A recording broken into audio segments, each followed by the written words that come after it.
The embedded web server is a web server running inside the printer.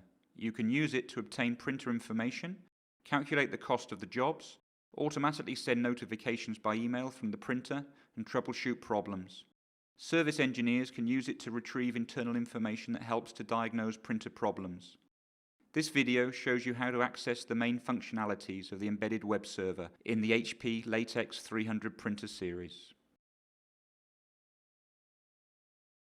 You can access the embedded web server remotely through an ordinary web browser running on a computer connected to the same local area network. First, take note of the printer IP address by pressing the connectivity icon on the printer's front panel. Type the IP address into the computer browser's address bar and then press Enter on your keyboard. The language used will be the one specified in your web browser options. If you specify a language that is not supported, English will be used. In the embedded web server pages, you will always find the name of the printer, the host name and the IP address, the printer status, and a help button that will provide extra information about the page you are currently viewing. Use the main tab to obtain print information and calculate the cost of jobs. From the main tab, and by selecting the supplies option, the status of the printer's user replaceable parts is displayed graphically. The traffic light shows whether maintenance is required. For more detailed information, select Click to view details. The usage page displays substrate and ink consumption from the time the printer was first used. Information on total ink consumption is approximate. The accounting page shows relevant information about the latest jobs printed. Information on total ink consumption for each plot is approximate. By clicking Export to Excel at the top of the page, you can download the accounting page information in the form of a Microsoft Excel spreadsheet. The accounting page includes costs information. By default, the cost assigned to ink and substrates is 0. Using the Cost Assignments tab, you can introduce your ink and substrate costs. You can change the currency and some other parameters by selecting the Edit Units option. You may find more details and features on the accounting functionality at www.hp.com/go/designjet/accounting.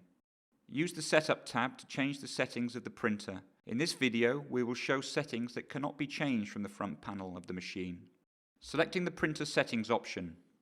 You can change the number of jobs shown in the accounting page. If the printer is web connected and the email server is correctly configured, you can configure the printer to automatically send the accounting information to the specified email addresses. You may find more details and features about the accounting functionality at www.hp.com/go/designjet/accounting.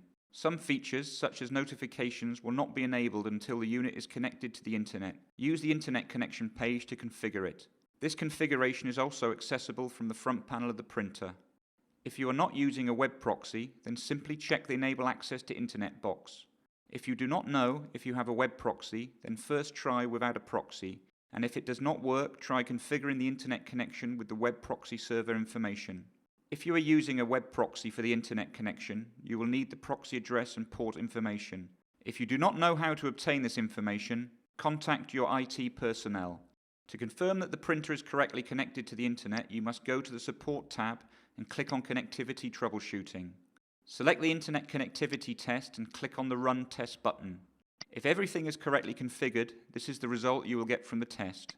When you are sure the internet connection is working properly, you can return to the Setup tab.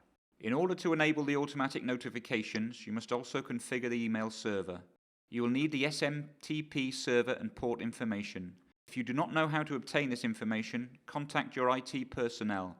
The printer email address does not need to be a real, functional email address, but it should be unique so that the recipients of the message can identify the printer that sent it. You can use the notification page to ask your printer to send notifications by email whenever certain specific incidents occur. Notifications can be sent to multiple email addresses. In order for alerts to function, outgoing mail must be configured on the email server page. To start sending from your printer, click on Alerts Destinations. Type the email addresses the alerts must be sent to. Select the type of alerts you want the printer to send. This video does not cover the firmware update or management of substrate presets because dedicated videos have been created for these features. The Networking tab enables you to change the printer's network configuration. Usually, the printer automatically configures the LAN connection, and you will not need to change any of the settings to use the printer. If you need to change any LAN connection setting, you will find it in this section of the embedded web server. You may find all the details about the LAN settings in the printer's user manual. If you do not know how to change the LAN settings, contact your IT personnel. The Support tab offers various kinds of help with your printer. Using the Troubleshooting Browse Information and HP Links pages, you can access the usage and troubleshooting documentation published by HP. The Connectivity Troubleshooting page allows you to check the status of the printer connections and to troubleshoot possible connectivity issues.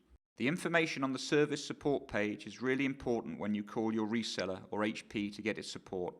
The printer information shows current and historical data on the usage of your printer. The most complete information is provided in the All Pages tab.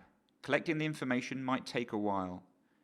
You can find additional helpful videos at hp.com/support videos and on our YouTube channel.